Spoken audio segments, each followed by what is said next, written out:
Assalamualaikum. Hi and welcome to day 4 of Islam, the Past, the Present, the Future series. Yesterday we discussed the stages of the soul, and in the section basically where we were talking about the purpose of Islam and life from an Islamic perspective. We ended on basically where I described the doors of Jannah, heaven. And one thing I did not mention was the fact that, and this is something that's might have been something that you might have been pondering, is that whether you need all 8 doors to open to enter Jannah, or whether it just takes one. And from what I've gathered from the scholars is that it just takes one. Okay, and so the extent to which the doors will open will be relative to your performance towards the specific things.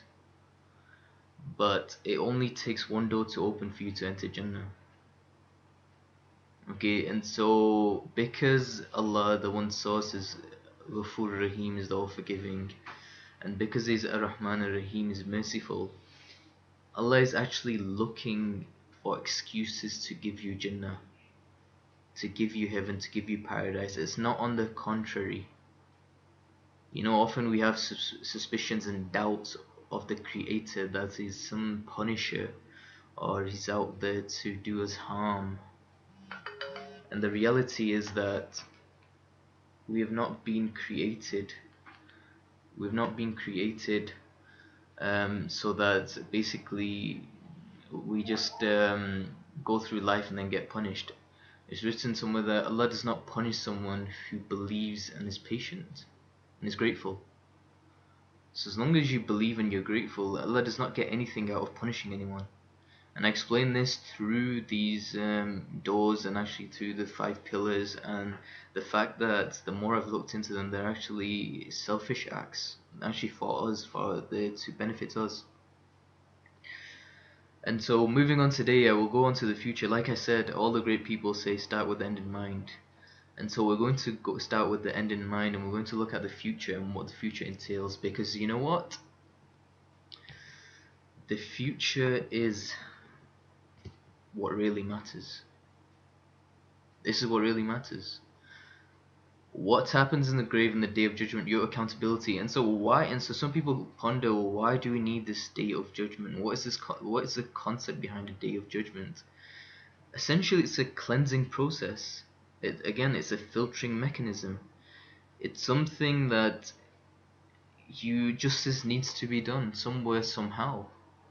Otherwise, the whole universal dynamics do not make sense. If people get away with things that others do not get away with, I mean, if you've got people who are inclined towards oppression in this life, then there needs to be a form of justice. Both ways. Those that were oppressed need to get justice, and those that were doing oppression need their justice by them getting punished. Okay, so there needs to be a sense of accountability, and for individuals, we need to think in terms of blessing, responsibility, accountability. You know, I often mention Omar, who mentioned that hold yourself accountable before you are held accountable. And so these are the things that really matter. And so let's go deeper into what will happen in the things that really matter. You know, questions in the grave. Again, your Creator is out there to give you what you desire, this paradise, this eternal, everlasting bliss. Okay, there are multiple ways for you to attain that. One of the ones which I often mention and I often talk about, and I've made this the motto of my life, is what the Prophet mentioned. The Prophet mentioned, actually before I come on to this, I'll just mention what happens. So once a person dies, and there's a funeral that takes place, the Prophet mentioned that three things follow a dead man. Okay, three things follow a dead man. Two things of which return, and one will remain with him. His people, his property, and his deeds follow him, but his people and property return while his deeds remain with him. What does this mean and what does this show? This show that, and you can often see this, I had this kid, a friend of mine, his friend died, he was speeding in Oldham, and he had a car crash, and he said, you know what, I loved him so much, and all the school, all the college are in tears that he passed away, and we love him so much. I said, okay, so what are you going to show yourselves, first and foremost, that, and then your creator as well, that you loved him? You know, saying something, these are empty slogans. What actions are you going to have to illustrate that? Because at the end of the day, only your actions will go with you, your good actions. And it is the sunnah, is the way of the Prophet to visit the graveyards and to pray for those that have passed away. To pass some blessings on to those that have passed away. That is what illustrates your love for those that have passed away. Saying that you loved someone when they have gone, okay, is very easy. But to turn up at their grave every Friday and pray for them, that illustrates, that is where, as I often mention, the proof is in the pudding. Results speak louder than words. Going there. And similarly in life, you will not be judged upon, you'll be judged upon things, but the main criteria that you have criterion is that of good actions. Your best friends in your life are good actions. And this is where in Surah Al-Kahf it's mentioned, أعوذ بالله من الشيطان الرجيم بسم الله الرحمن الرحيم المال والبنون زينة الحياة الدنيا والباقيات الصالحات خير عند ربك ثوابا وخير أملا ويوم نسير الجبال وترى الأرض بارزة وحشرناهم فلم نغادر منهم أحدا وعرضوا على ربك صفا لقد جئتمونا كما خلقناكم أول مرة. I may have got the last bit wrong. The point is, Allah mentions Surah Al-Kahf is that basically Allah looks that al-mal wal, your wealth and your children, your offspring are adornments of this life. Good deeds and good actions is what are preferred in the eyes of Allah. And why is that? Because your good actions are what go with you. They are your real friends. Good projects, good things that you will leave behind, these are what count. And so that is the first thing. They will make your first ticket. So what's your first ticket into paradise? People want, when you put in Google, you want the fastest and the quickest, you want the shortest distance, or you want the quickest distance to Jannah, to paradise. To get the quickest and the fastest way to paradise is the following. When you're in your grave, so it's written, when the son of Adam dies, his soul departs and he's placed in the grave, okay? Thereafter 2 angels will descend, right? And they will question him. They'll question him. And these will be the following questions, okay? Who is your Lord? And the answer to that is Raditu billahi rabba. I have taken Allah as my Lord, or the one source, or my creator. Because I've mentioned the word Lord, basically your Rabb. Raditu billahi rabba. Who is your Rabb? My Rabb is Allah. Wa bil Islami dina. My religion is Islam. So you'll be asked, what is your religion? And the answer is Raditu billah. So firstly, who is your Rabb? رضيت بالله ربا, taken Allah as my Rabb. وبالإسلام دينا, I have taken Islam as my religion. When you'll be asked, what is your religion or your way of life? And then you'll be shown a man, okay, and that will be the messenger of Allah, that will be the Prophet. And then your reply to that is, and those of you who have been astute in this life and have not taken this as a joke, will be able to answer this with clarity. You know, there won't be any ambiguity, there won't be any confusion or doubts at this point. For those of you that have lived on this and died on this. For those of you that have adopted confusion and doubts and have not sought clarity, will also have confusion and doubts over these questions. Okay, so if you can therefore make this your motto, and this is what I advise people to ingrain. So some scholars asked me, one of my friends asked me, my recent trips to UK, what should we do? I mean, what should we do in this day and age, or this so-called fitna day and age, right? I said, ingrain this into your cellular level, into your DNAs of your children and yourselves. Because when you pass away, this is your first test examination, and with the examination you have the answers. Okay, رضيت بالله ربا وبالإسلام دينا ومحمد صلى الله عليه وسلم نبيا ورسولا والقرآن كتابي. Okay, so you'll be shown the messenger and you'll be asked about the book, and you answered these questions. Then the Prophet said, then a voice calls out from the heaven and says, my slave has spoken the truth. So the Creator, you will hear the Creator.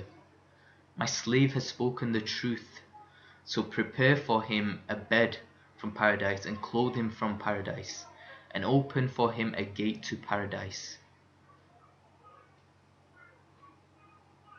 And so for those people that, and everyone here is looking for a shortcut in this life. Shortcut for what? To become millionaires?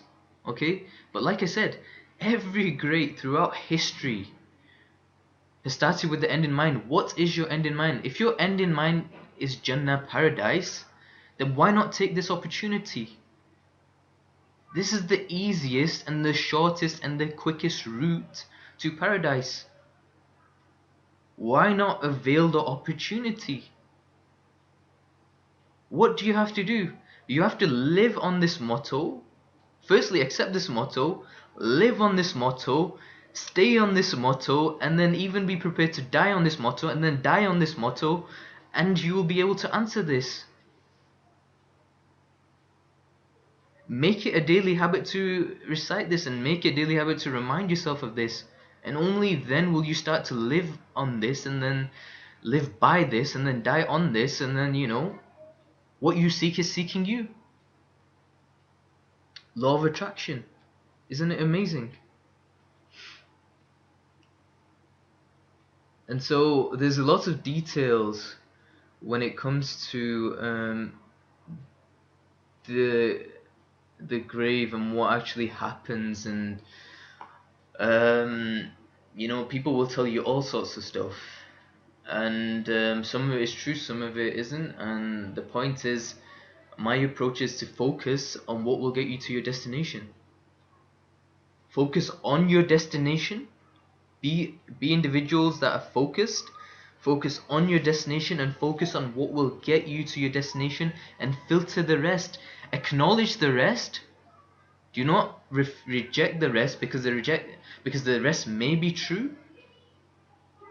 But does the rest get you to your destination? The answer will be perhaps not. But by focusing on what will get you to your destination, the chances are you will get to your destination much quickly. And the key is clarity. Okay?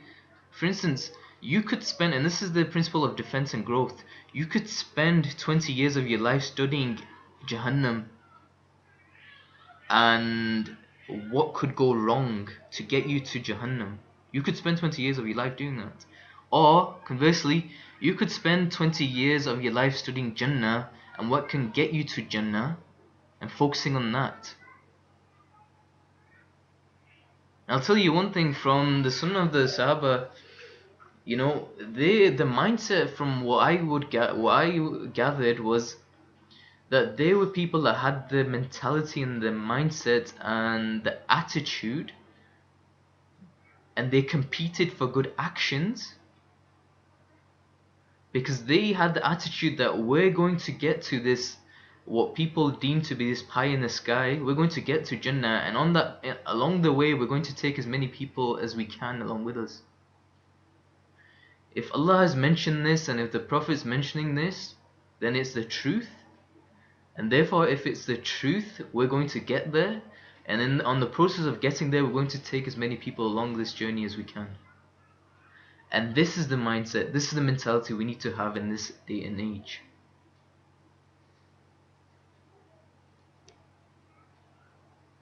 When I was sitting in Itikaf in Glasgow, there was a scholar that came, and he mentioned. So now I've gone another step. So we're moving on from the grave. Okay, we can sit and we can talk about the grave for a long, long time. But I've given you the fundamentals. I've given you your first ticket to your destination. Okay. There are other things as well. You could learn the Quran of by heart, become Hafiz.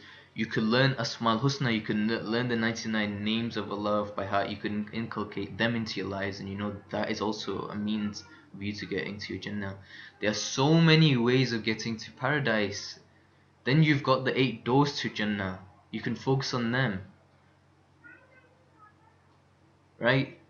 Allah, He's given us ample opportunities.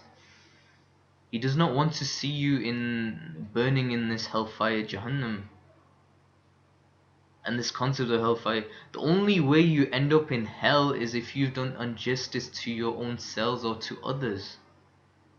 That's how you end up there. And this is the concept. So once you're in hell, it doesn't mean that you stay in hell as well. That's the other thing. We know in Ramadan people are taken out of the hellfire and they're put into Jahannam after they've expiated, after they've basically after this soul has been when it's come back to equilibrium. Basically, once you've transgressed the balance and it's come back to balance, once justice has been done and your soul has been purified, you end up into Jannah. So whatever good that, because here's the thing, not everyone in life, and this is what I'm coming to, the concept of Mizan, the Day of Judgment. Okay. The scholars, when I was sitting at the Itikaf, there was a scholar that came and he said that essentially on the Day of Judgment there are only 2 things. Fundamentally it boils down to 2 things. Iman, so having faith in Allah, the one source. Okay. So for those that reject it, this one source, that a creator exists, and believe that there is no such thing, it's all hocus pocus, that we just came and we've evolved from monkeys. So if you have that belief, then that's not faith. That is that's delusional. But anyhow, that's going astray because I mean there's so much evidence now that even this Darwin's theory of evolution, and Darwin's not to blame. It was a theory. It was a theory. Theories are theories, okay, but they're not facts. Anyhow, so one thing is Iman. On the Day of Judgment, they essentially it boils down to 2 things. One thing is having faith, right? Having this thing that there's something that is much larger than you. There is this creator. There's always been this. There's something that has been there, that you've not attributed anything to. I mentioned that we're all born on fitrah and we're all up to the age of puberty on fitrah. And the reality is we all remain on fitrah. This is the amazing thing. Until when? Until we do something otherwise. I.e. we violate the 99 names of Allah. So how do you unbecome a Muslim is a question. If you're born a Muslim, then you're up to the age of puberty a Muslim. What happens at the age of puberty that makes you un-Muslim? is the question that I pondered over for a long time. And the key thing that I concluded was the following: that firstly you have to define what iman is, and the Creator willing, in one day I will clarify that as well to the conclusion I came up on. What is iman? And what you have to do is you have to violate Tawheed, and you have to violate iman in order to basically not become a Muslim, to unbecome a Muslim. For instance, iman is directly, so I'll give you a bit of a preview onto what I'll discuss. Iman, correct derivation of Iman is from Asma al-Husna. That is the conclusion I've come up with. You have to violate the Asma al-Husna to do shirk, to eliminate Tawheed and Iman, to therefore become unmuslimized, if that is a term, to become basically not a Muslim.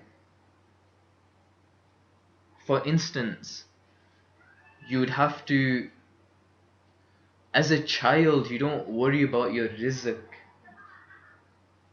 because Allah is Ar-Razzaq, okay? It's then when you grow up, you begin to worry about rizq, and then you start taking shortcuts, and then you take your boss to be Ar-Razzaq. That is subtle shirk, and that is shirk, as a form of shirk. Okay?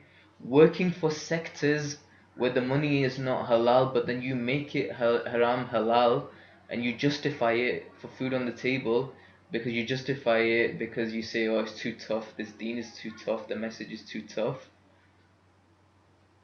And so you compromise on the attribute of Allah, is that Allah is Ar-Razzaq, and you take something else to be Ar-Razzaq, the provider. That is shirk. And therefore you then go down the route of not being a Muslim. But I've just given you an example of Ar-Razzaq. Similar thing could be on the fact of honor and dishonor. Doing things that what will people say, doing right things and fearing what people will say. So Allah is Mu'izz, Allah is Mudhil. Allah is the giver of honor, and He's the giver of dishonor. Okay? And then to establish this mindset that what people say matter, right? That is going on the brink of shirk. Because it's Allah who determines that, not man, not creation. Creation does not determine these things. Outcomes are in Allah's hands. But anyhow, I'll discuss more when we get to that subject. Day of Judgment, Iman, connection with Allah, and then Amal, deeds, right? And here's the thing, people question this thing. People have this fear of a failure of success. Okay? Because they always question, they always then quote things like, I could change the world, but what if my intentions aren't right? Then I won't get any reward. And Asad, you mentioned something from Rumi actually. Rumi mentioned something. Yesterday I was wise. No, he mentioned something like my tears could change something like the oceans, or Yeah. what was it? It was I could fill the ocean with my tears. I could shake the heavens with my praises, but it won't win him. The only thing that win him will become his. Okay. So do whatever he asks you to do and believing in it and stuff. Okay, so yeah, so the notion that, how do you know that doing good actions will how is that linked, or how is that independent of what the creator wants of you? So how do you know you're doing something right? Yeah. And that is what the creator wants of you. That you actually, are you winning the creator, or are you just doing it for the sake of your ego? That's the key question. That's the key question, That's isn't the it? key question. Yeah. So are you doing things to fuel your ego, or are you? So so I'm going to introduce some terminologies. Are you doing things with ikhlas, sincerity? sincerity to the Creator? Or are you doing things to fuel your ego? So are you doing it to boast and pride and to get a big following, or are you doing it for the wrong reasons? Okay, I'll share something amazing that I found actually. I found that this notion exists in good people. You don't see this in not so good people. And what it is, it's a fear of success. But I'll tell you one thing also that I heard a scholar once mention, and it was on a TV broadcast. And the funny thing is, it's worth pondering over. Sincerity is a byproduct of good habits and routines that have first been inculcated. What is the evidence? A child performs salah. When is salah, the meditation or prayer, obligatory? At the age of puberty, right? Okay. I think it's before now. Is it before that? 7? 7, 8. 7, 8? Okay. I mean, you start teaching that, and then after 10, 12, 13, I think it becomes obligatory. Yeah, so yeah, exactly. Yeah, that's what he was mentioning. Exactly that's what he was mentioning. So what's the point of that? The point is you're establishing the habit and routine prior to the child's mind even being able to comprehend what sincerity even is. Because if the habit and routine isn't formed, then getting the sincerity, even the depths of what is known as khushu and khuzu, basically getting the depths of spirituality or transcendence, you can't obtain the deeper philosophical concepts after having the basic from the physical fundamentals in place. Okay, and then next comes your intention. Okay, and when it comes to intention, this is the key. When it comes to intention, your intention will always vary. Your intention is a function of your iman. Okay, Sheikh Zia Mahmood taught me when I went to once see him that the only creation that has constant iman is that of angels. Every other creation iman fluctuates. So us as human beings in the 21st century, our iman also fluctuates. The iman, like I mentioned, I don't know, yesterday or the day before, he gave me the example of Hazrat Umar, Hazrat Abu Bakr, the companions of the Prophet, who were the closest to him. Even their iman fluctuated, where they had thought they'd become munafiqs, basically they had thought they'd become hypocrites. Even they questioned their iman. Okay? So, the key advice here is not to stop. You carry on doing good. Okay? Because why? Because what evidence do you have? The evidence is that your good deeds will follow you in your grave. Okay? The sincerity, the quantity. So you have two parameters. You have quantity and you have quality. Quantity is how much good you have done. Okay? Quality is your ikhlas, your sincerity. Quantity you can measure. Okay? Quality you cannot really measure. There are certain benchmarks, but I won't go into them. There are certain benchmarks, but as an overall thing, you can't. Why can't you? Because you need a complete, not a 360-degree perspective. You need basically, well, you can't do it because it's Allah's perspective, because He is the all-seeing. He is Al-Basir. He's As-Sami. He's the all-seeing. He's the all-hearing. He sees everything. He hears everything. He knows. He's Al-Alim. He knows everything. Okay? So what you do is this. You make sure you do as good as you can to make sure that it outweighs the bad. Okay? In terms of your worship as well, like your prayers and fasting, and whatever you can do within your capacity. Within your capacity, don't overdo things, okay? And then the other thing is, so quantity you can roughly estimate, right? For example, you know how many salahs you've missed approximately,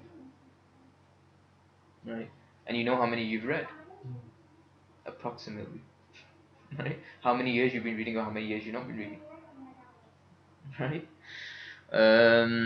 The quality of your salah, only Allah knows. It's like Umar radiallahu anhu, one of his saying, he said that there'll be men who have been praying until the hair of their beards will go white, and not a single salah has been accepted. So in terms of quantity, they are head and shoulders, and people will perceive them to be head and shoulders above the rest. But in terms of quality, there was no quality in it. And so the point is, focus on the quantity. Okay? Quality Allah knows. Okay? Try your best to be sincere. Seek, pray, ask for sincerity. Okay? There are ways to see how what is sincerity. I can share those with you. That has to do with sacrifice. Okay? How do you know if someone is sincere with their work? Let me give you a microscopic example. At your workplace, wherever you work in lumps, okay? If if I was to ask you, I said, who is the most sincere person to his work? You know, it'll be most likely be a person that's going out of his way, giving more than what is required. The person who's going the extra yard, the extra length. It's likely. For example, if the working hours are 9 to 5, right, and he's staying from 5 till 8, and he's not taking extra pay, and he's doing the work when others aren't watching him. You know the expression, "Kutte never dare." Has the dog bitten him that he's doing it? Right? So people that are doing things that basically are defying the status quo's logic. They are doing things for their creator. They're transcending um, they're transcending what people observe. So people might make stories up about them, right? And again, when it comes to sincerity, it is between you and your Rabb, you and your creator, right? And this is the key benchmark. When it comes to sincerity, do not get caught up in what other people are saying or what other people are perceiving or judging, etc., etc. You need to know how sincere you are to your job. You need to hold yourself accountable, right? Because at the end of the day, you're going to stand in front of your Lord. You're going to be accountable in front of Him, not to the people. Okay, so you need to know what you're doing to be sincere. And so I hope that answers that. And so the key thing is focus on the quantity, okay? Your sincerity will go up and down as a function of your faith, okay? But try to take a step back and reflect. Go back to your root causes. And this is the key thing. So why do I recommend journaling? Journaling, make things from tacit to explicit. Once it's explicit, reflect. Every certain time, go back to your key indicators, your benchmarkers, and see: am I getting close to my destination or further from my destination? Am I still sincere? Have my intentions changed? If they've changed, what's caused them to change? And bring them back. Refocus. Because everything in this universe, as a function of time, is as the concept of entropy is, it's going into chaos until you give it energy to bring it back to order. Okay, questions on the Day of Judgment. This is a key thing. So, what will you be asked on the Day of Judgment? Specifically, so the first advice was from a scholar who narrowed it down to um, faith and your deeds. This is a narration of the prophets. Okay, essentially, what will happen is basically what will happen is you'll be under pressure because it's in a narration that the sun will get closer to the creation on the day of resurrection until it is only a mile away. People will perspire according to the level of their deeds. Some of them will have perspiration covering their ankles, some of them to the knees, others to the shoulders. Some of them will have it so that it will choke them to the point that it's to up to their mouths. Okay. And to put this into context, the average distance between the sun and the earth is 149 million kilometers.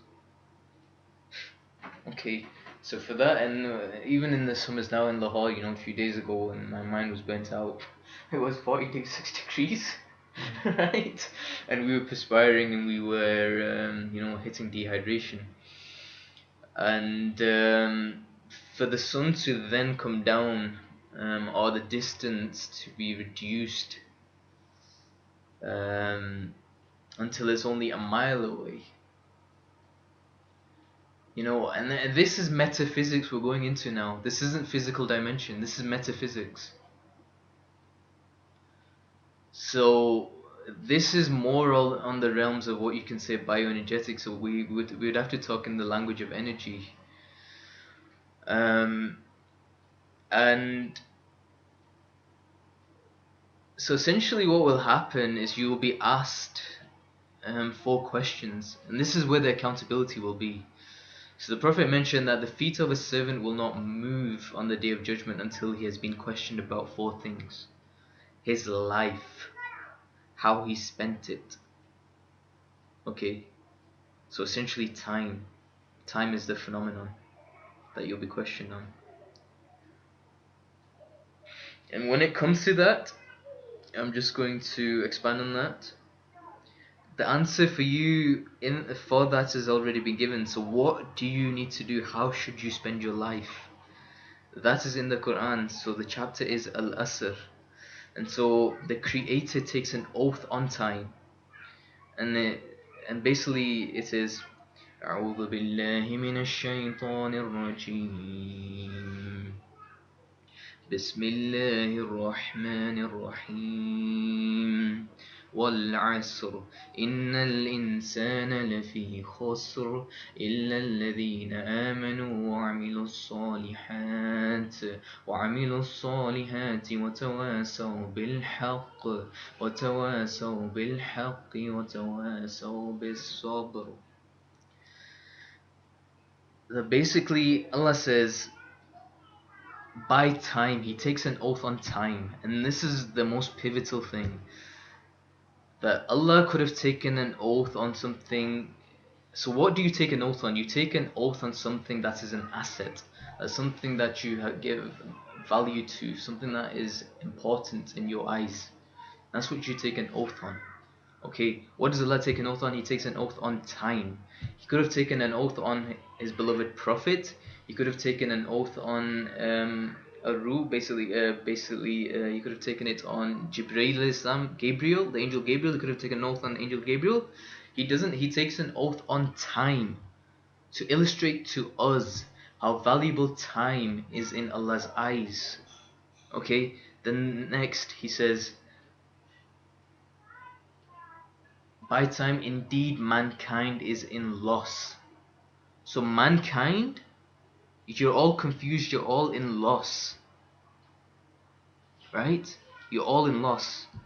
You're all confused, you're all in chaos, you'll all be in chaos and confusion.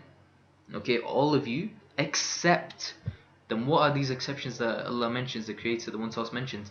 Except those that believe. Okay, those that believe,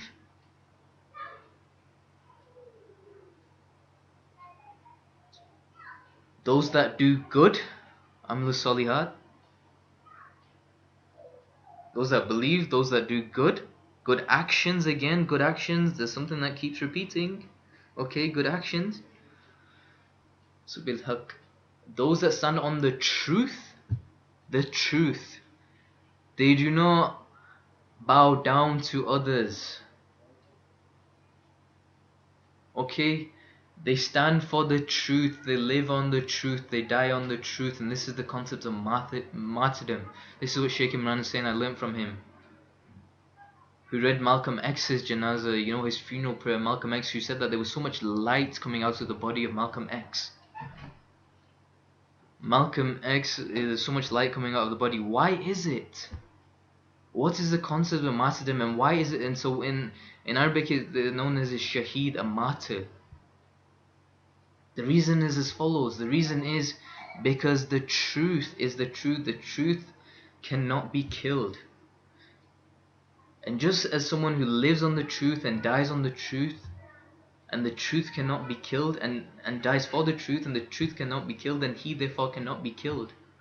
And therefore a shaheed is not dead. And Allah says, do not call a martyr shaheed dead, because he's not dead, he's still alive.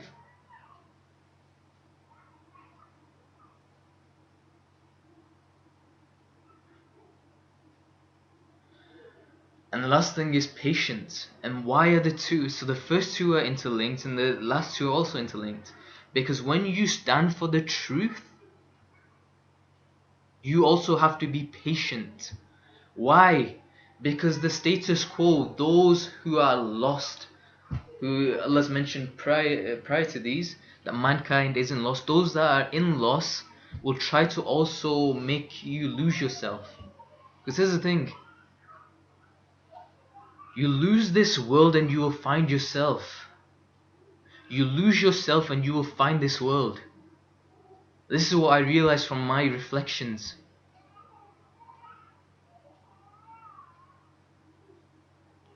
And this is what Moses, so Allah asked Moses, this is a very amazing story, and I wanted to share this. I said, Allah asked Moses, and ask me for something and I'll give it to you.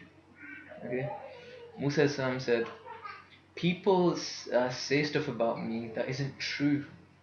So please can you, stop them from saying stuff that's not true about me. They make up things. Okay? Allah replied, Allah said, Musa, say stuff about me that's not true. I've not given myself that right. How can I give you that right? Right? So those people that will stand for the truth will have to face the music. Okay? So what is the solution for that? Allah then mentions you'll have to be patient. That is the test. That is the test. So the test is you stand on the truth, you do not compromise on the truth, and then you be patient. And then prior to that, what do you need? You need basically iman, you need the belief, and you need the good actions. Okay? The belief and the good actions, your iman and amal again, connection. Okay? Your iman and your amal, then, and these can be actually thought about as levels. First you need the iman, okay, then you need the good actions, okay, then you need to stand on the truth, and then you need patience. And this is how changes happen. But anyway, what I found is this, and this is something that I have to highlight also, because since I've come to Pakistan and visiting Muslim countries compared to non-Muslim countries, is that time in our countries is is disrespected. The thing that we waste the most is time. We do the complete opposite of what's written in the Quran. Allah takes an oath on time to illustrate its importance. What do? We waste it. The amount of time that I've seen wasted in the last 4 months here, it's been ridiculous. Here, people are looking for excuses, and I've seen this actually to a degree in the West as well. This is an employee mindset. The employee mindset is to clock in and clock out, do the least for the most amount of money. Okay, entrepreneurship mindset is opposite. Getting the most bang for the buck. It's about maximizing potential. So entrepreneurship is more of the sunnah compared to being an employee. Okay, having said that, if you're an employee and you're doing justice to it, you're also on the sunnah. So as an employee, you're doing justice to your employer. Okay, you are giving your most bang for the buck. You are maximizing your potential. Okay, and so what I've realized is that it's not a surprise why productivity is so low here, and why the whole nation is so. The people say we're backwards. So I mean, I'm not the one that's calling them backwards, because I don't believe, for example, Pakistan, they say, is a third-class nation. I don't believe that for a second. How can a land be third class? All land belongs to the Creator. The land is not third class. There's so much resources, there's so much talent here. Okay, the mindset of the people of Pakistan is third class. The people aren't third class. Neither is the land third class. The mindset is. Okay, that's what Imam Iqbal mentioned. He said, "Why hast thou sent me to a nation of which the mentality of the people is that of slaves?" Before I left to England, I extrapolated on that, and I said, "Why hast thou sent me to a planet of which mentality is that of slaves?" Because that is just. He said that in 19. Basically, he said that exactly 80 years ago. To when I read the quote, exactly 80 years ago, and I added 80 years on, and I basically extrapolated that, and I said, "Why have you sent me?" And this is in, basically, essentially, I think it must be in his book, Shikwa and Jawab Shikwa. So his Shikwa in English, his guilt, or his not guilt, his basically his saying to God, questioning, his questioning, complaint, so his sort of complaint to, in a nice sense, to the Creator, and his then rebuttal to that. It's an amazing book. I've skimmed through it. I've not gone in depth, but the stuff is beautiful. I mean, Eastern philosophy cannot be matched. And this is the thing, when I say things like Junoon se aur ishq se milti azadi, Western scholars think, what the heck is this guy on? What is he talking about? And the reason is because their minds cannot go into the depth of Eastern philosophy. That's the issue. Issue isn't with what I'm saying, an issue isn't with what Iqbal said, an issue isn't with our philosophies. Our philosophies are head and shoulders above what the West has come to, after investing billions of dollars. And it's a shame that the people in the East do not actually, they follow the West, but the thing is, the bottom line is, they should go back to their origins, and they realize how rich their cultures and how rich their traditions were, and how basically inclined towards the Sunnah they were, before we adopted different routes. Anyway, I've digressed big time. Second thing, your knowledge. Actually, I'm not actually digressed. His knowledge, you'll be held accountable for your knowledge. How he acted upon it. His mind, your mind. Your mind is another form of blessing. Okay? So what I'm sharing, even though I digress, is my knowledge. I created this social collaboration group, but on WhatsApp, and there was this thing about things that you can give. In this day and age, people think the only thing that you can give is money, which is the next thing, his wealth, right? But Money is just one of the things, you know. There's a book written by a guy called Yannick Silver. It's called Maverick Startups. And he mentions that when it comes to giving, essentially there's three things: time, talent, and treasure. So time, again, look, amazing, isn't it? The Prophet mentioned his life, how he spent his time. Talent, so things that you learn, your knowledge, okay, or it could be in the form of your body, okay. Um, and treasure, treasure is money. So Yannick Silva's has done it in 3 words, you know. So you could even summarize it in 3 words, right? Essentially, you can think of it as all time, because I mean, you need time to gain knowledge, you need time to accumulate wealth, or you need time to basically look after your body. So you can even look at it as just your life, how you spent your life. But the bottom line is this: the bottom line is what Umar mentioned. He said, hold yourself accountable before you are held accountable. And the key is to give and question and reflect and ponder. How are you spending your time? And you know what? It's not, this way of life isn't a strict way of life. You know, we do have polarized sectors, unfortunately, in Islam, where they will say, time, all it is worship, worship, worship. No! If you look at the lives of the Prophet, and worship is in multiple forms, it's multiple varieties. You know, the Prophet, and this is where the Seerah comes in, the Prophet's biography, and the Sahabas, their lives, they spent time with their family, that is also worship. Even entertainment, there is entertainment in Islam. Music, yes, there is. When they entered Medina, you know, they played the duff, the drum, right?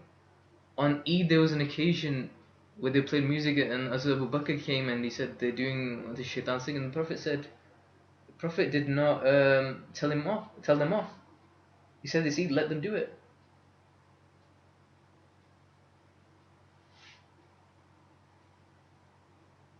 Okay, there was another thing where a tribe came and they were had some wrestling going on, and wrestling is also sunnah. They had something going on, and Hazrat Aisha wanted to see it, so she climbed on the shoulders of the Prophet and she to witness the what was happening. Again, entertainment existed, but then where are the fine lines? Fine lines is when entertainment is used to take people away from fitrah. Similar issue with technology. Similar issue with technology. If I was to say all this technology is black magic, people would not agree with me. Or it's a form of magic. They would not agree with me. Okay? But the point is, whatever technology and whatever you consider technology to be, okay? And this is when I spent time with the FCC, and what I realized, someone actually in the Gaf mentioned this. Technology in and of itself is not haram. It's the way you use it that determines whether it is right or wrong, and your intentions for using it. Okay? If, for instance, a camera, right? Camera was from a Muslim invention, Gaf Mim Ra, Gamara, right? FSTC, again, you look at stuff, 100,001 inventions, you can read it up on that, right? Now, the camera in and of itself is not wrong. If you make educational videos that inspire people to good actions, that technology is then a good thing. If you use that same camera to then do things to promote lust and promote other vices that lead people to ultimately increase the divorce rates to 50%, okay, that's an issue. But the tool is the tool. Just like money, being rich is not wrong. Money is just the tool. What you do with the money, that is what counts. That is what you're going to be accountable for. And this is point number 3. Where he earned it and how he spent it. Not money. Money will not be questioned. The tool will not be questioned. The question will be your wealth. How did you earn it? Did you earn it by playing the lottery and through gambling? Or selling alcohol? And how did you spend it? Did you spend it on charities? Or did you spend it and blow it away? And did you spend it in within your means? Or did you take a mortgage? Did you use usury?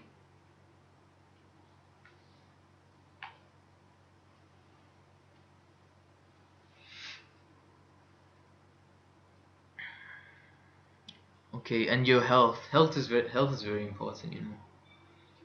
Your body, how he used it.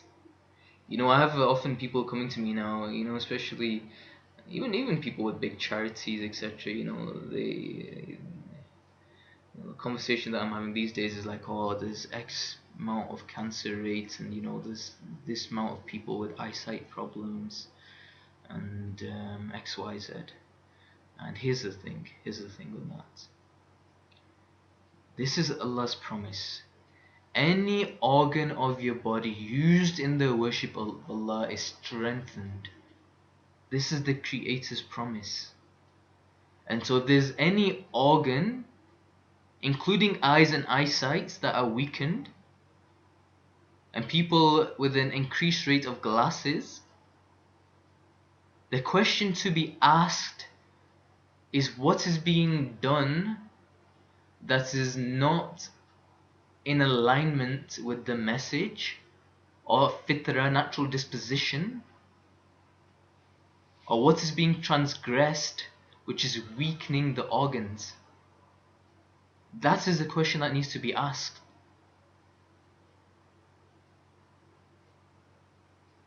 Okay? Because the Creator's promise is the Creator's promise.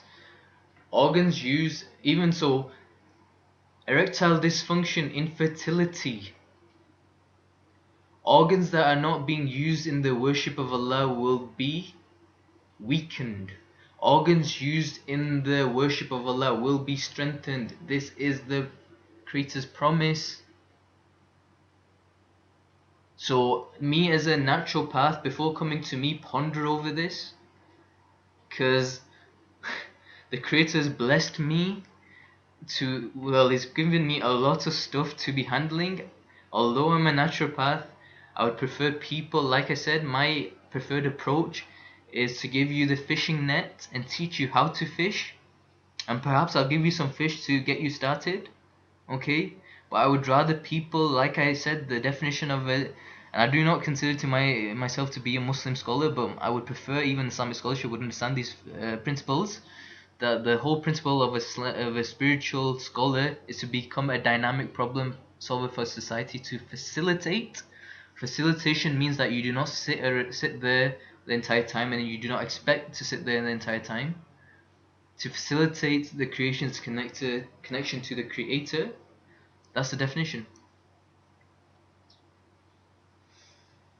So health, again, when it comes to it, big topic. In Pakistan, cancer, why is it so high? Okay, why am I hearing every other person wants to now, you know, has a family member that's got cancer, and you know, it's a blessing for me that people want to come and see me, you know. It keeps my energy flowing also. Um, but the point is, we need to question things at a much deeper level. Is it because we're abusing the farm workers? Is it because we're abusing the other creation like the chicken? Right? Is it because we're violating some universal laws and principles? Have we gone too far? Which laws have we transgressed? Making chickens grow in 2 days when they should be growing in 2 months. Is that a balance that we're transgressing? I think so. Injecting hormones into animals because we want more meat.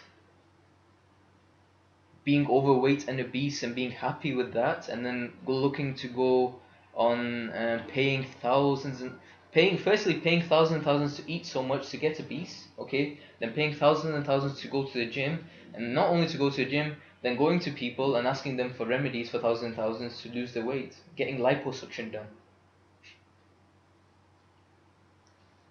So again, we need to ask ourselves, okay,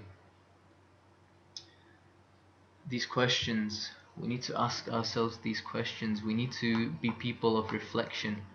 Go deeper. Go deeper. Held accountable is prayer. Okay. The other thing, so alongside those things, your prayer will be, and obviously your other things that your doors will be held, you'll be held upon, you'll be questioned about. Um, your life as a youth, your wealth and your knowledge, your prayers. So actually, the Prophet mentioned in one of the narrations is the first thing that one will be held accountable on the day of judgment is prayer. And that's in the Sunnah of Abi Dawud. And so, but again, like I've said, I've already covered that because I said focus on the 8 doors, okay, of Jannah. Then I've said focus on these questions, these 4 questions. Okay, so I'm covering things, not the way your typical traditional scholar, orthodox scholar may cover them, but I'm covering them. 7. And so, what are the other things that you can do? What are the other things that you can do to avoid? And what is the positive way of looking at these things, this grave in the Day of Judgment, and this accountability aspect?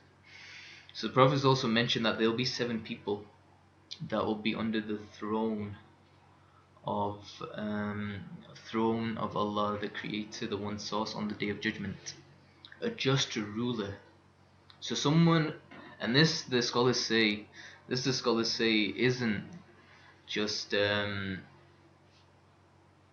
this isn't just a guy who's like a president or a prime minister of a nation in the 21st century. This could also be a CEO of a corporation. This is essentially someone who practices the Sunnah meritocracy. And I'll share something with you that I shared yesterday, and I also would like to add something. Let me add something for the Muslims, and then I'll come back to this. Knowledge I mentioned in the past can be acquired, and you can learn it from non-Muslims also. I mentioned this, and I give the example of Umar radhiyallahu anhu when he learned from a Christian leader. Prophet also mentioned that those that go in search of knowledge, Allah will make the path of paradise, Jannah, easy for them. Okay, Sheikh Awadullah Al-Azhari from Manchester, he gave a Jummah khutbah in what is the UMIS campus in the basement, basically North Campus, Sackville Street basement building. Sackville building basement. Basically, he said that this narration applies to knowledge, all knowledge, full stop, not just Islamic knowledge. Scholars, especially the narrow-minded ones in Pakistan, have taken the perspective that this applies to only knowledge of Deen. Okay, but I'm with Sheikh Awadullah Al-Azhari that this applies to all knowledge. Because here's the thing, proof is in the pudding. Those that have become professors and hit the pinnacles of knowledge and gone beyond those, and then they've read the Quran, they've accepted Islam. Those that are doctors and not as great professors and have these illnesses like founder's disease, curse of knowledge, and imposter syndrome, they don't. They stay in denial. Coming back, I was talking about just rulers and CEOs. Okay, I have forgotten what I was going to mention. CEOs. Be anybody So to be a ruler, to be a just ruler. So just rulers are basically meritocracy. Got it. Okay, meritocracy. Okay, so here's the thing. Allah, I mentioned, is Rabbul Alameen. He's the one source. He is the creator of the entire Alameen, so the entire creations. Right? He's not Rabbul Muslimin.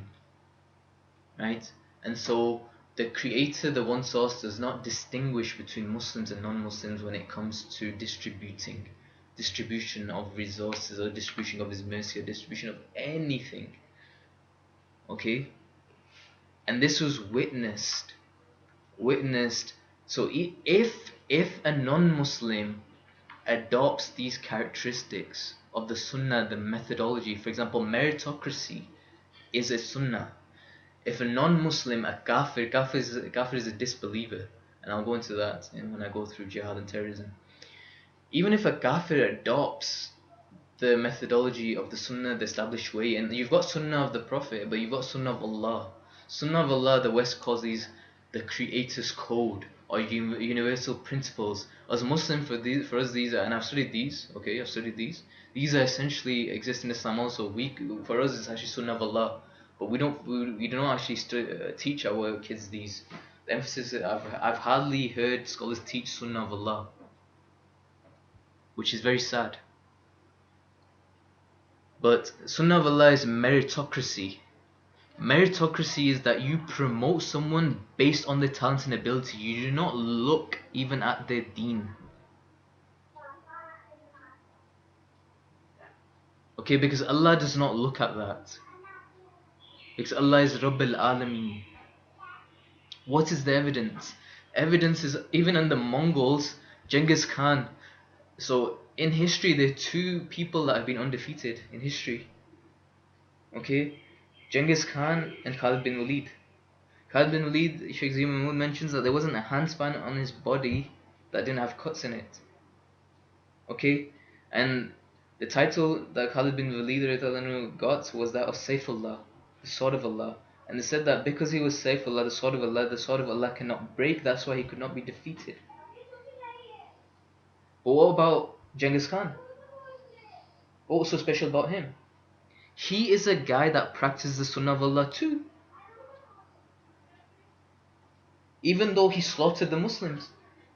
Muslims were holding on to wealth which transgresses Sunnah of Allah. Okay? Not only that, he practiced pure meritocracy. There was a friend of his who was against him. I can't remember who it was now. Can't remember the exact name, but there's a beautiful documentary on Genghis Khan that actually elaborates on this. And basically, he was against him, and then he joined him, and he chopped off his neck. Because he said that if a guy who can say things against me, others behind my back, he will say things against me behind my back. Genghis Khan was a guy who practiced meritocracy to the nth degree. And so Allah favored him over even the Muslims. Another dalil, another evidence. Ali radiallahu anhu, this is something that Imran Khan often mentions. Ali radiallahu anhu, he mentioned that कुफ्र का निज़ाम चल जाएगा मगर जुल्म का निज़ाम नहीं चलेगा. Okay, that the system of a kafir disbeliever. This is Ali. Who is Ali? Ali is the cousin. He is the companion. He was the companion of the Prophet Muhammad. He was one of the Khulafai Rashid. No, he was rightly guided caliphs for Rashidun. Yeah. And he mentioned this. He mentioned that a system of a disbeliever we can go under, but we can't go under a system of oppression. And another dalil, another evidence, the Prophet ﷺ mentioned that help your brother, be he the oppressor or be he the oppressed. This is something I learned from Sheikh Zia Mahmood. The Sahabas asked, Ya Rasulullah, O the Messenger of Allah, we understand how we can help our brother if he's the oppressor, because we just basically tell him to stop the oppression. Okay? No, if they're being oppressed, okay? But how do we help someone who's causing the oppression? So someone said, help your brother, be he the oppressor or the oppressed. And he said, the Prophet replied, by ending his oppression. By ending his oppression. That's how you help him. Okay? And this is a job of a just ruler. Okay? Eliminate injustice in your organizations. Gender injustices. Do not fall for this feminist revolution. Do not fall for this gender imbalance that is being created under the banner of gender equality.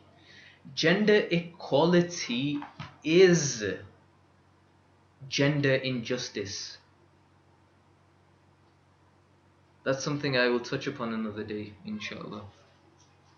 What we need is gender justice. If a female gets pregnant, she should have the time off. Okay? Females should be optimized to their strengths, men should be optimized to their strengths.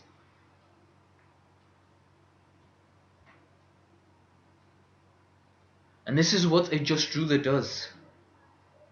And within females, there are certain females who do have leadership qualities. Okay? And there's a general rule and then there's specific rules. Okay? And so this is where you need, and this is why a just ruler isn't a common thing. Okay? And this is why it's a rarity, and this is why it's a blessing if you're a just ruler, and if Allah's given you the qualities and characteristics to be a just ruler, because it's not an easy task. It requires the left hemisphere, it requires your right hemisphere, it requires multiple skills, multiple talents, immense knowledge, immense experience, immense exposure. Okay? So this is why someone that has that, he'll be under the throne. So you'll be under the shade when everyone else is running around in this confusion and chaos. A bit like today mentally, but then it'll be on a physical dimension. Physical dimension that you're not witnessing yet,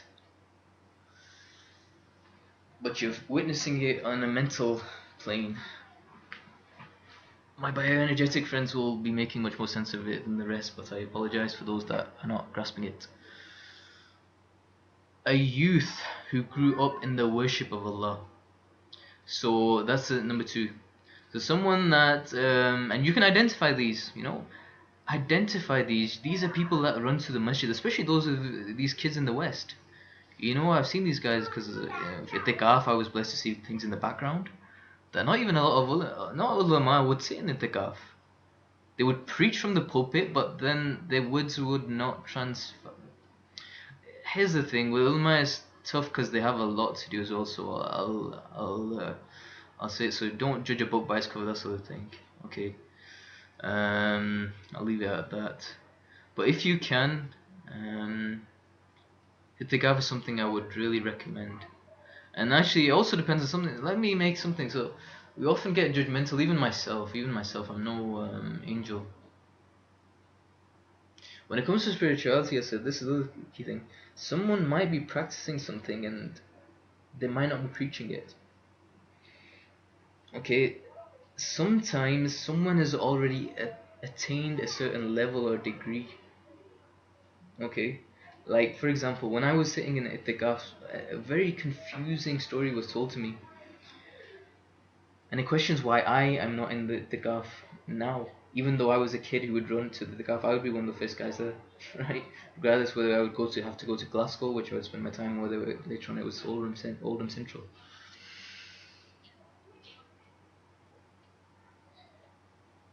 Itikaf has immense rewards. I think it's something like 2 Umrahs, 2 Hajj, right? There was an incident that one of the scholars mentioned that one of the Sahabis, he left itikaf, he broke itikaf, and if you break itikaf, it's like a major thing, right? You have to do, I can't remember the exact expiation for it, but the point was It was to help somebody else. And I think the Prophet mentioned, or someone mentioned, that the reward that he got was multiple magnitudes more than the itikaf. Then it begged the question, do you sit in the itikaf or do you not sit in the itikaf? And the scholar, when I would mention, because I was doing my PhD at the time, and my research could have had such an impact for the humanities, etc., the scholar said, no, sit in itikaf. Who do you think you are? Right? Because I would say, alright, I'll do nafil itikaf, I won't do the full 10 days, let me just do the 3 days because I have to focus on my PhD, right? But then somehow, again, Allah is the best of planners, I would get dragged in and I would spend the 10 days. And I would not lose out by spending those 10 days, by the way. I would gain more. I would be recharged and refreshed. But there were evidences for and against, and so sometimes it's not crystal clear as daylight. And anyway, I'm digressing big time. I'm going to hit iftar if we don't finish this. And so the point is this. The point is indeed things aren't always black and white, and they're not always grey. And so the key thing is not to be judgmental. Largely, those that do not have major responsibilities, and if you are an imam of a masjid, why not join the rest? What makes you so special? I saw Maulana Habibur Rahman in Glasgow, he would have a separate place, but he would join. Okay. Why not share your wisdom? Okay. The reason I've not sat this year is because to preach a lot of what I'm preaching is not accepted in the mainstream Orthodox. Okay.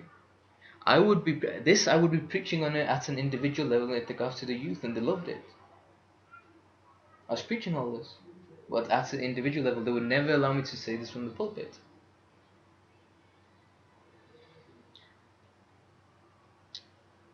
Never is an assumption. The other thing is, they may have allowed me, and the timing may have not been right. Okay. But anyhow, everything happens for a reason. And the thing is, I want to get this out away from this Ramadan because, again, I do not declare myself as an Islamic scholar, and I want to get this out to the youth that were asking for it, that were with me as well, that I'm no longer in Oldham with. So this was like a way that I could get this across to them. A youth who grew up in worship of Allah, again this is for the youth that are in the itikaf, the youth that are running to the masjid, even places where there's no azan. Let me tell you a theory, the theory of relativity. Those youth that run to the masjid in a country where there is no azan, where there's no call to prayer, and they run to prayer, let me tell you something, your reward has to be much greater than for those that are in countries that the azan is happening and that are not going to. Or it could be the other way around. Those that aren't going into those masjids where even though the azan is happening, their accountability will be much greater. Right? Yeah. Something has to balance. Either their reward will be much greater in Darul Harb, it's known as, so non-Islamic lands, or Darul Islam. Those in Darul Islam where the azan is happening and the youth are not going, and even the Muslims are not going, either your sin is going to be greater, or those in Darul Harb who are going, even though the azan is not happening, your reward is going to be greater. Something is going to happen. I do not know. Allah knows best. But I know one thing for sure: a youth who grew up in the worship of Allah will be under the throne. A man whose heart is attached to the masjid. Again, people that are going to the gas, youth that are running to the masjids. Two men who love each other for the sake of Allah, meeting for that and parting upon that. A man who is called by a woman of beauty and position for illegal intercourse, but he says, I fear Allah. A man who gives in charity and hides it, such that his left hand does not know what his right hand has given in charity. A man who remembered Allah in private, and so his eyes shed tears. Again, what I mentioned yesterday, I said the point that tears is seen as a sign of weakness. There was no man as macho you can say as Umar radiallahu anhu. You know, as is written, even the demons were scared of him. Even the jinn was scared of him. You know, when he would walk on one side of the road, they would run to the other side of the road. That's what I shared with you, I think yesterday or the day before. Why was that the case? The reason was because it was counterproductive. For the demons, it was counterproductive to mess with Umar radiallahu anhu, because they knew, and these are men. So what are these men known as? These are men known as men of taqwa. Men, the word taqwa, like I mentioned, is translated as God conscious, but it's consciousness of the Creator, right? It's people that know the game, know the rules of the game, know why we're here. They are people that not fear Allah, they fear the loss of the love of the Creator, love of Allah. It's these men. And why is it counterproductive for the demons to mess with these guys? Because people like these, men of taqwa, is because you mess with a man of taqwa, then he just increases his good actions. Right? He just increases good actions. The more you mess with him, he just keeps increasing good actions. So then they just go onto the side of the road. They don't mess with him. Right? And so we should aspire to increase our taqwa. And this month of Ramadan, which I'm delivering this message, is the month of taqwa. You know, to increase your taqwa, to increase your consciousness of the Creator, to increase your understanding of this way of life, this natural way of life, to put it into the context of this day and age, to understand the people that have played and sacrificed, played the role and sacrificed so the message could reach us. Anyhow, these are the 7 things. There's so much I can expand on even in these things, but I won't. Other key aspects of this, other important factors, ongoing charity. Ongoing charity. This is extremely important. Extremely important. When I was in Itikaf in Glasgow, a scholar came and he mentioned that your Jannah is, it's a bit like SimCity. He didn't mention SimCity, but what he was trying to get across. Actually, this might have been Mulana Habibur Rahman. He mentioned it's like an empty plane. It's like an empty plane, like a empty field. And when another scholar was asked, what is the khulasa, what is the summary of the Quran? So if he was to summarize the Quran in one sentence, what would it be? The entire Quran in one sentence. He said that he would summarize it as, you will reap what you sow, or you will reap what you plant. Yeah. So whatever good you do, you will get. Whatever bad you do, you will get. Right? He said that's what the summary of the Quran. Right? Jannah is the same. Whatever good you will do, you will see in Jannah. Prior to that, if you've done more bad, you will not see Jannah. Okay, but once you've expiated your sins, then you will see all the good that you've done. So what you reap is what you sow.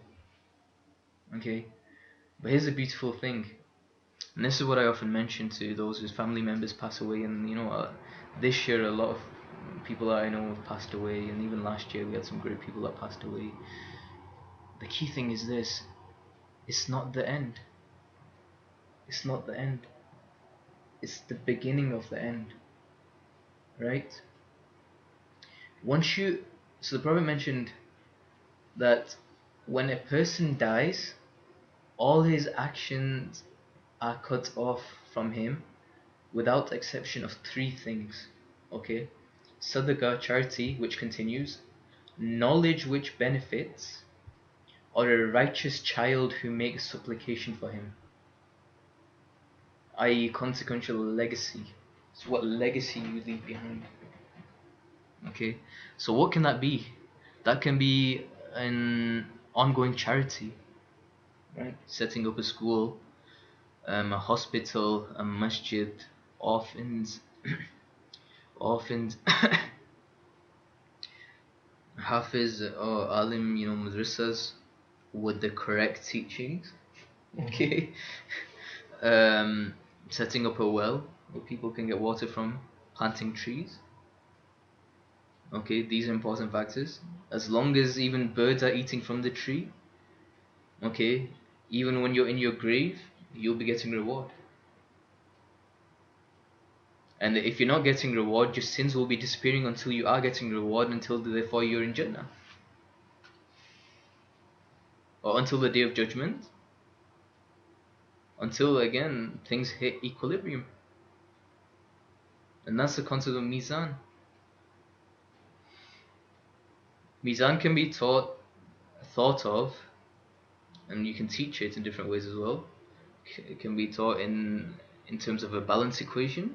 Can be taught in terms of a scale, is what we think. Like, you know, when you go to the mandi here, you go to the market, they've got the scales. Right? That's one way. You can do it in the chemical engineering analysis, balance equations, or you can do it from a chemist's analysis in terms of equilibrium.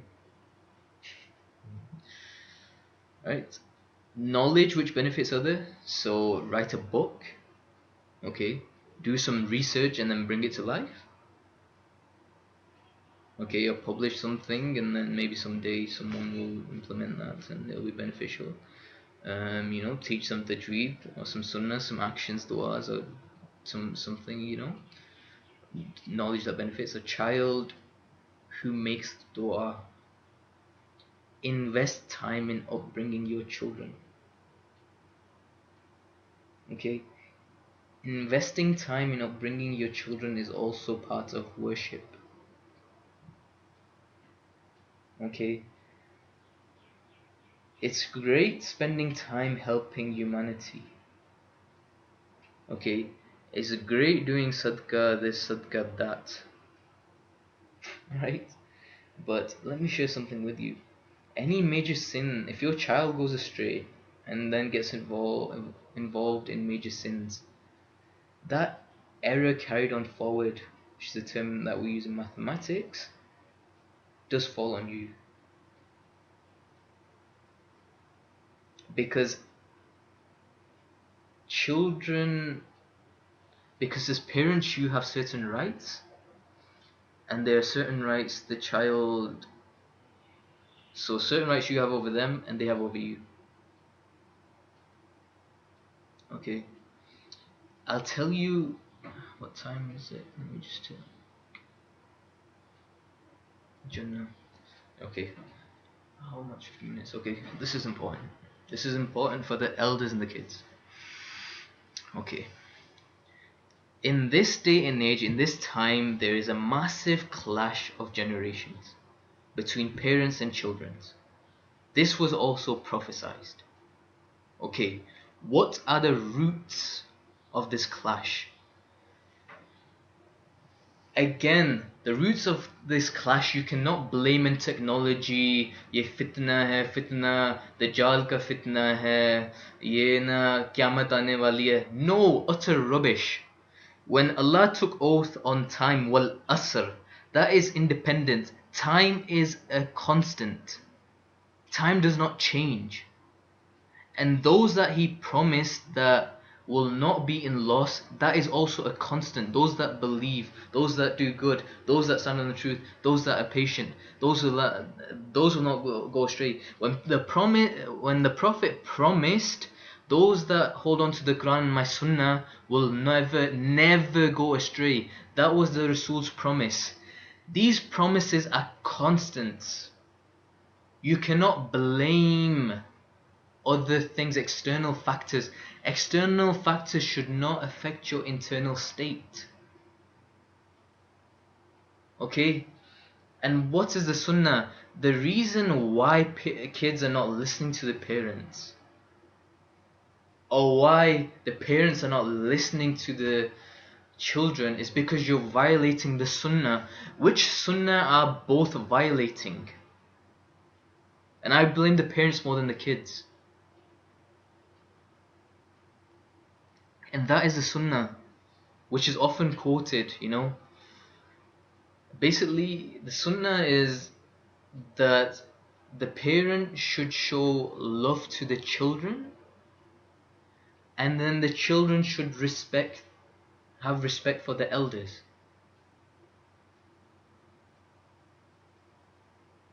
But here's the thing. The elders by default expect the children to respect them, and the children by default expect the elders to love them. But the point is, it's mutually exclusive. And this is what one thing. This is why my granddad was the most amazing personality that I have witnessed in my life. Full stop. He's a guy that hit the balance right in the middle. This is why no one, not a single elder spoke a bad word about him, and not a single youth spoke a bad word about him. The youth loved him, the elders loved him, his peers loved him, everyone loved him. It's what Ali radiallahu anhu said. He said, regarding a legacy, he said, live a life as though people crave your company, and once you're dead, they weep over your remembrance. And that is exactly the description of my grandfather.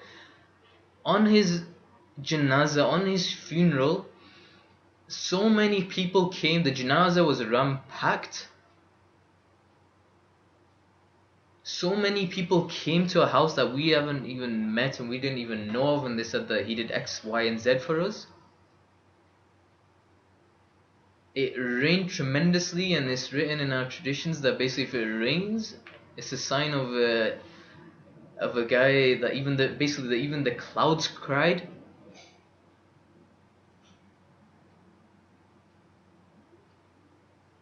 You know, even to the point when we went to Birmingham to see people, family friends, whenever you would mention his name,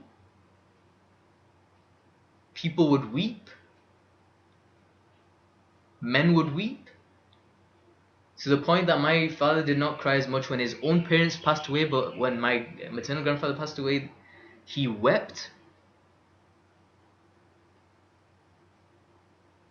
And why is it?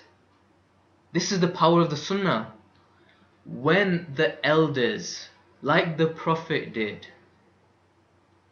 love the youth, give love to the youth, then the youth, because the elders come before the youth, before the children. Upbringing is the elders' job. Then the youth will love, will respect the elders. Again, you want more dalil, you want more evidence, you want me to expand on this topic, something I mentioned in my book. Umar radiallahu anhu, he mentions, play with your children for 7 years. Teach your children for 7 years. Then enjoy the company for 7 years.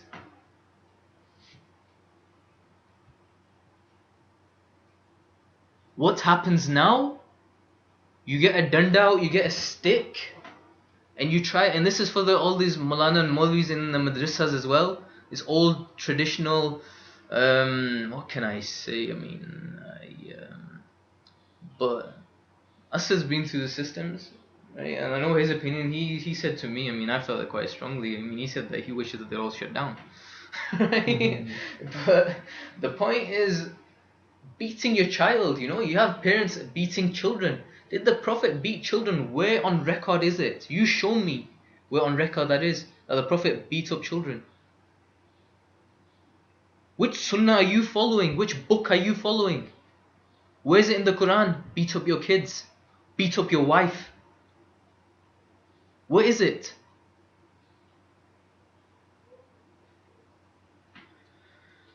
And so the problem we have, again, you're defying the Sunnah of Allah, the Quran, you're defying the Sunnah of the Rasul, you're defying the Sunnah of the Sahaba, and then you expect results.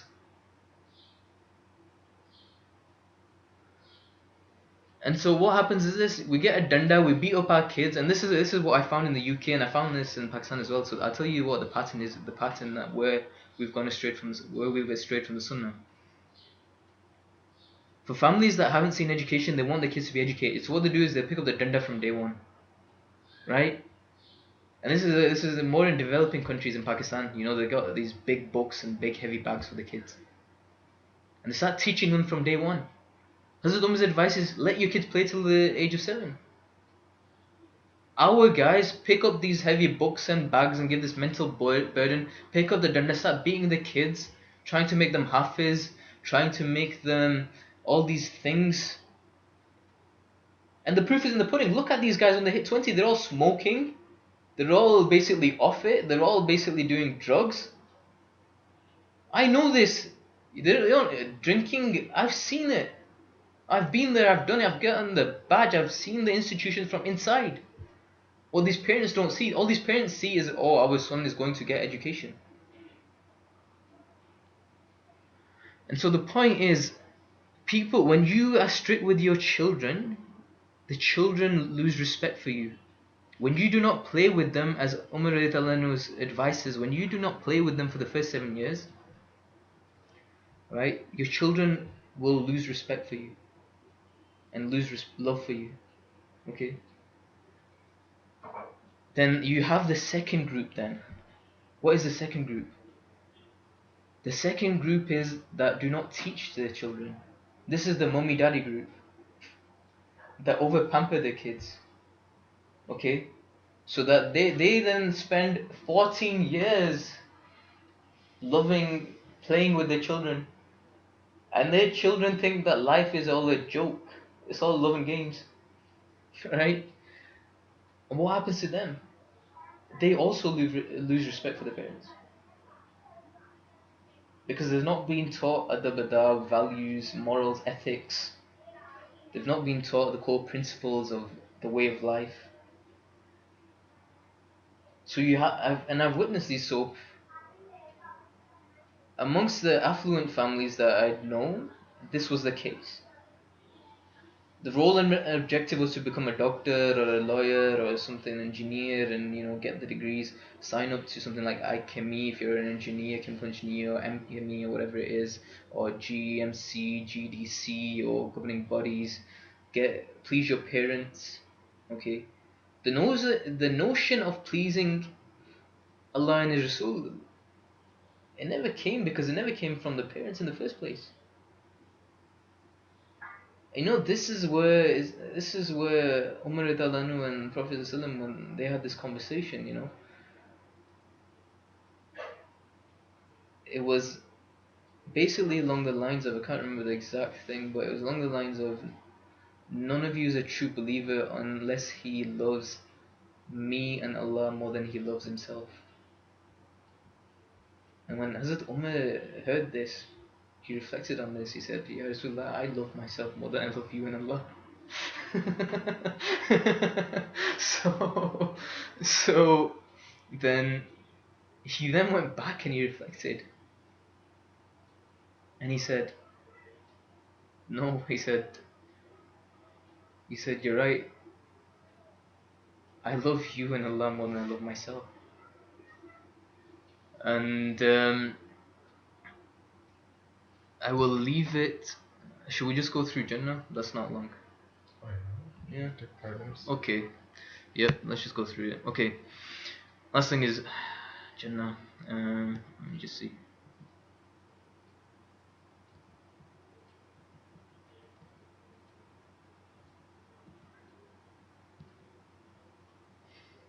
I should really want to get this out of the way. Okay, so if you ever doubt that you're a good person, your advice needs to be, you need to go to this is your benchmark. Okay, Shaitan will create doubts when you're on the path of truth. Shaitan will create doubts in you that you're going astray. Okay, you will be full of fear, and this is where you need a partner who has a high level of iman, and this is why they say marriage is half your deen. Okay, the reason is because Khadija radiallahu anha, when the revelation came, and the Prophet said, Zambiluni, Zambiluni, cover me. He said that he was basically in a state of fear. Khadija radiallahu anha, a woman of immense iman, said, never by Allah, Allah will never disgrace you. These are women of iman. This is what we're lacking in this day and age. Women with such confidence. What was the confidence being derived from? So all confidence comes from Allah. Con means with, fide, fidance means faith, with faith. Okay, all faith is from Allah. And so her response was, you keep good relations with your kith and kin, your family and your friends and family. You speak the truth, you're transparent and direct. You're not, basically, you're not two-faced. You don't show one thing and you show another. You don't say one thing and show another thing. You bear the burden of the weak. Right? You've got a concern. You've got a concern for people, human beings, humanity. You help the poor and the destitute, the needy. You serve your guests generously. You're hospitable. You suffer on the behalf of others for the sake of justice. You assist those who are stricken with calamities. These are 7 characteristics. These are 7 characteristics that if you are doing any of these, carry on doing them. Do not let what you can't do stop you from what you can do. Okay, and never stop your good actions, because as I mentioned, they are your helpers. They are your actual friends. They are your actual friends. An incident is coming to me from something that Sheikh Zulfikar Ahmed mentioned. That again, I'm digressing, but all this is important, and I'm going to finish this because I really want to finish this before I move on to the next key subject. I think it was Imam Ghazali mentioned that your friends are worse than that your friends can be worse than Iblis. Something very strange. That your friends can be worse than Iblis. And his students were very perplexed at that statement. He said a bad friend is worse than Iblis. A bad friend is worse than Iblis. And again, the students were very perplexed at that statement, because they said, how can a human being be worse than Iblis? Shaitan. Or basically, bad friends are worse than Shaitan. I can't remember the exact thing, but I'll give you the overall khulas, the conclusion, the summary.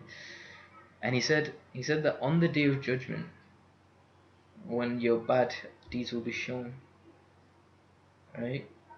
Iblis will say, the Shaitan will just say, Satan will say, demons, they will say that we just whispered, or I just whispered, right? Whereas your bad friend is the one that makes you carry out the action.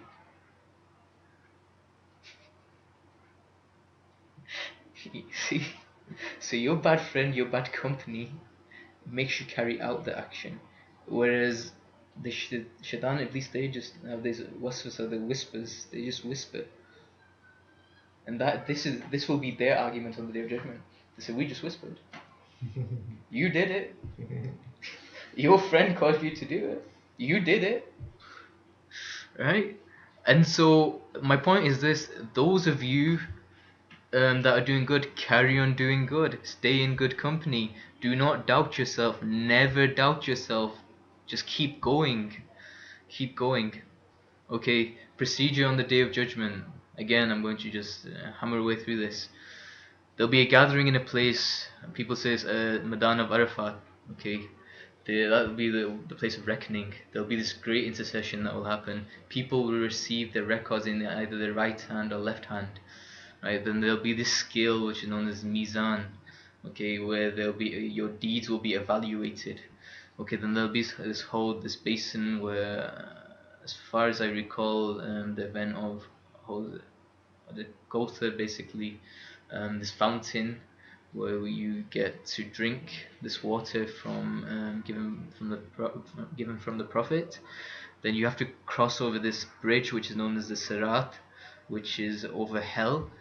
And those that cross over, that make it through all these stages, right?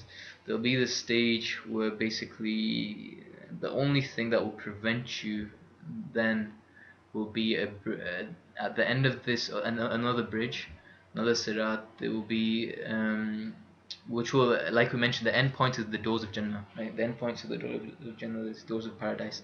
So the only thing that will then prevent you from paradise is any outstanding settlements. So, for example,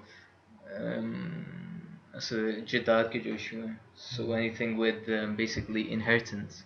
So if you've passed everything, but you're not given your inheritance or any dues or anything that's lacking or anything, any grievances, basically, those will all need to be settled before you. If you don't settle them, then you're going to be staying there, right? And then basically paradise and hell, and this is the distinguishing factors. Basically, these are distinguishing factors to admission to paradise or hell.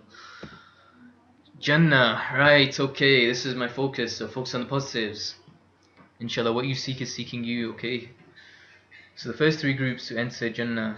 So the Prophet mentioned the martyrs. So the Prophet will be the first person, right? So he'll be on a camel, as far as I remember. I heard from Tariq Jamil, who's an Islamic scholar in Pakistan. Bilal, again, Ridalanu, a companion, he will hold the rope. So he'll actually be the first person to walk in alongside the Prophet. And what will happen is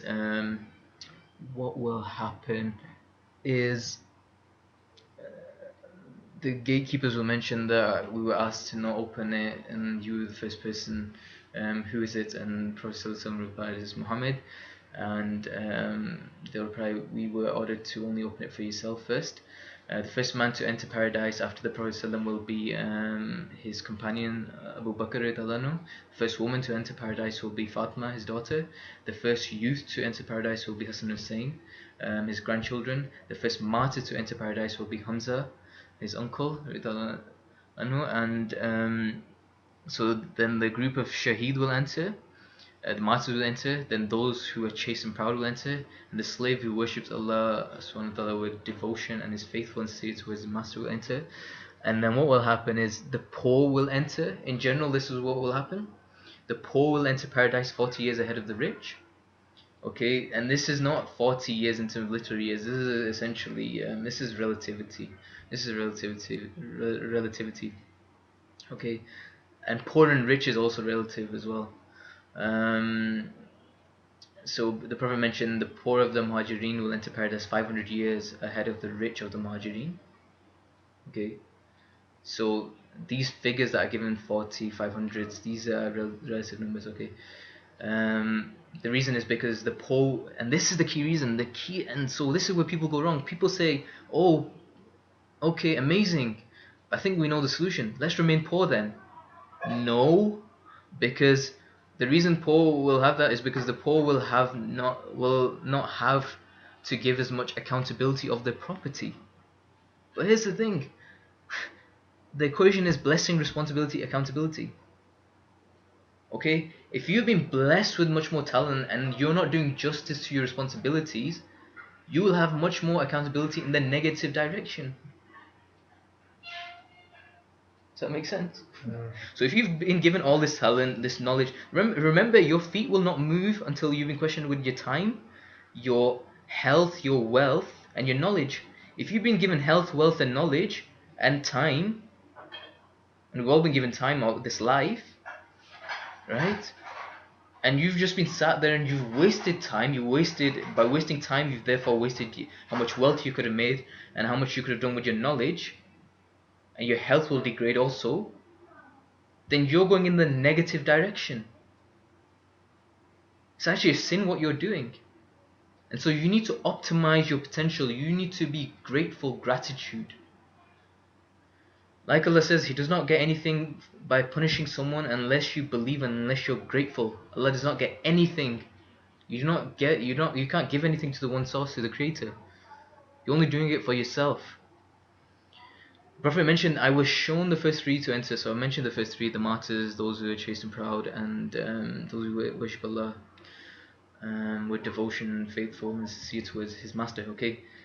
In a long authentic narration, it's mentioned that 70,000 people will enter paradise without questioning, and with those 70,000, there will be, for every 70,000 there will be another 70,000. For every 70,000 there will be another 70,000, and these will be people without questioning.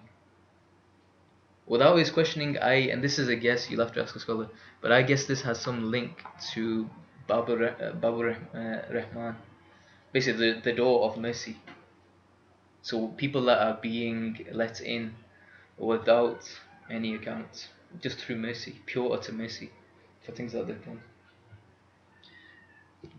Descriptions of Jannah, again, I don't know how authentic this is, so get this verified from scholars. But I had someone sent this on one of the groups on WhatsApp, but I thought it was something beautiful and it was in relation to what I was preparing for this session, so I thought I'd add it in. To again, and whether this is da'if, so this might be a weak narration. The thing is, there is room if something is weak, but it encourages someone to good actions, to tawheed, to iman, and to fitrah. You can share it, okay, but you can't make it a fundamental of your way of life, right? So you can't use this as justification for your actions, okay, but you can share it with people to aspire them to guaranteed good actions that we can extract from the Quran and the Sunnah. I hope that makes sense.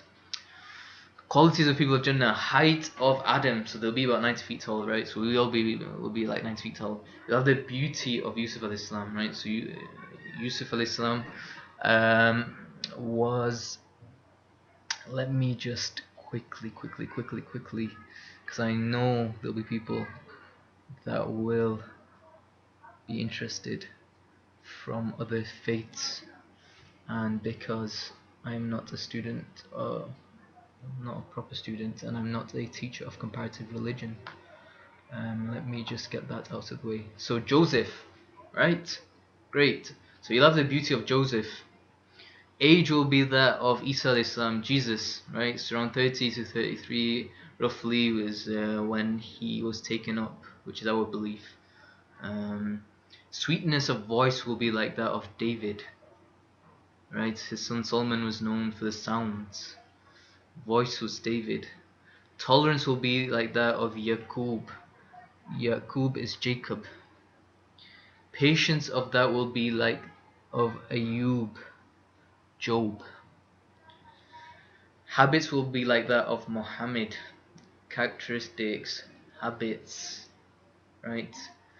There are eight. So once you get through those 8 grades of Jannah, so once you're in Jannah, right, after you've gone in, so those 8 doors determine whether you get in, just like you entering a house, right? If you got 8 entrance points, once you get in, there are then heights or degrees or levels in Jannah. Okay, so what you can imagine this as a relative concept, right? You don't take this as literal, but what you can imagine is, ground floor, you've got 8 doors into the building. Okay, then you've got 8 stories. Okay, the lowest story level is Jannatul Mawa. Okay, the one in the middle is Jannatul Adan, and then Jannatul Firdaus is the highest level. Okay, and then you've got a list of those in between. Okay, and what will happen is, in Jannatul Firdaus, what will happen is essentially those that get to Jannatul Firdaus, the highest level, what a scholar explained to me was, we will all be eating from the same tree, okay, but the taste of the fruit that we eat from the same, so Prophet Muhammad, he'll be eating from the same tree as me and you, right? Inshallah. Right? But what he was saying was that, as us guys, like, he'll be eating from the same thing, the same, basically the fruit will be the same, but the taste will be relative to us. So the sweetness of, for instance, an apple will be relative to his energetics, and for us it will be relative to us. Yeah. Right? And so this is Jannatul Firdaus. Description of Jannah. And what is this? So energetics and all this. So basically, it will be, so him and his family, what they went through, what they suffered through, and everything that they went through. This will be justice being done. When they eat that thing, the taste will be so beautiful that they will forget everything. They'll say, it's like Sheikh Zia Mahmood mentions. He says, "What a bargain! All the suffering of this world, everything. Once they get Jannah, once you get Jannah, once you're there, Sheikh Zia Mahmood he mentioned, and I love it. He says, "What a bargain! You wish that you would have had more suffering and whatever came with it, and just for the truth." And so again, keep the end in mind. This is for the youth. Keep the end in mind. Keep doing good actions. Get into Jannah. And again, I'm going to share another story. Again, Ittikaf, Glasgow Central Masjid. I am pretty sure this was also actually. This is very likely this was Maulana Habibur Rahman. So I think Iftar is going to be with us. Maulana Habibur Rahman mentioned, this is important. He mentioned that there will be a man who will reach Jannah, okay, and he will make it to Jannah, but he will be sad. And then Allah will say to him, "Oh my banda, my creation, my servant, the human being," he'll say to him, "You have made it. This is what you desired, isn't it? You've made it. Why are you so sad?" And the man will look around and he'll say, "Ya Allah, I've made it, but I can't see my family. I don't see anybody. Where's everyone?" And Allah will say, "They unfortunately did not make it." And so the man will get even more sad, and I think he'll get to the point of weeping, or he'll weep. And Allah will not be able to withstand that man weeping and being sad. And so what will happen is his family will be taken out of Jahannam and they will be brought to Jannah. And so what is the moral of that? It will only take one of us to make it. Right? So this is what should inspire you and inspire you. Get there. Do whatever it takes to get there. Increase your good actions. Help humanity. Do whatever it takes, whatever you need to do. Listen and face the music. Whatever you need to do, what other people will say, ignore it. Stick on the sunnah. Stick on the right methodology. Make it. You'll have to listen to a lot of music from your family also. Right? But what you want, Jannah, are you gonna get it for free? Right? The foods of Jannah, again, let's talk about them. They will eat food and fruits continuously for up to 40 years. Every bowl will have a new taste. In Manchester we have this place called Nawab's, 150 dishes. Forget 150 dishes. Subway, eat fresh. Forget eat fresh. You want to be focusing on Jannah. They will basically you will digest the food, right? You'll take like a burp and it'll digest the food, and there'll be perfume sweating from the digestion. Right? Not the odor that we have. There'll be no urine and stool. Okay? One bunch of dates will be equivalent to 12 length of arm length. The size of one date will be equivalent to a big picture, right? They will be whiter than milk, sweeter than honey, and softer than butter, and free of seeds. Okay, the stem of these plants will be made up of silver, gold and silver. There'll be gardens of grapes. The bunches of grapes will be very big. Okay, and then someone asked the Prophet, will it be sufficient? And he replied, it'll be sufficient for your whole tribe. The rooms, right? For those who love each other for the sake of Allah, you will get a pillar of Yaqut. In just a pillar, there'll be 70,000 rooms. Right? 70,000 rooms. And then you'll have 80,000 young boys serving you. Right? There'll be 4 lakes of water, milk and honey. Shrabun Tahura.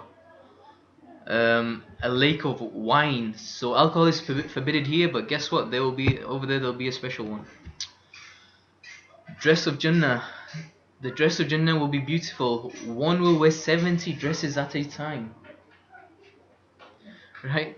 They will be very fine, delicate, weightless, right? Having different colors. When it comes to extravagance, you've got all these companies. There'll be nothing. Um, all these high street brands, nothing.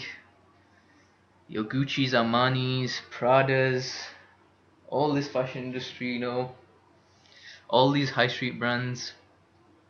These dresses will never become old, will never be dirty, will never tear. You'll be able to see the body. You'll be able to see the heart, the waves, the frequencies of love. Those again for bioenergetics, my bioenergetics teams. Remember, you know how true this is. Waves of love in the heart will be visible. We know these resonate, even in this dimension. So why is it that we cannot believe it in the spiritual realm and the spiritual dimension? Every garden will have the length of about 100 years journey. The shadow of these gardens will be very dense. The plants will be free of thorns. The size of the leaves will be equivalent to ears of elephants. The fruits will be hanging in rows. There will be fountains. There will be 3 fountains in Jannah: Gafur, Zanjabil, and Tasneem. Jannah will be made of bricks of gold and silver. Its cement is of perfume musk. Its chips are pearls and yakut. Its sand is zafran. And so this is something that Maulana Tariq Jamil mentioned also, and this is why I've included it. But bottom line is, check how authentic it is. Whatever it is, there is something beyond this physical realm. It does not make sense otherwise. Whatever you've been blessed with, know what you've been blessed with. Know your responsibility to give back to the creation and thank the creation. And this is when you're giving back to creation, you're thanking the creation, you're thanking the creator, and you're giving back to the creator. But the bottom line is, you cannot give to the creator. Okay, whatever you're giving is just a means for you to getting closer to the creator. The closer you are to the creator in this world, the closer you'll be to the creator in the next world. And so this is what we should be seeking. And the other thing is, you will be, those that you are close with in this world, those that you love in this world, those that you remember in this world, will be the ones that you will be close to in the hereafter, will be the ones that you remember, and those that will be the ones that you'll be the closest to in the next world. So those that love the Prophet, the companions, and all those that have strived and struggled to maintain and preserve this natural way of life.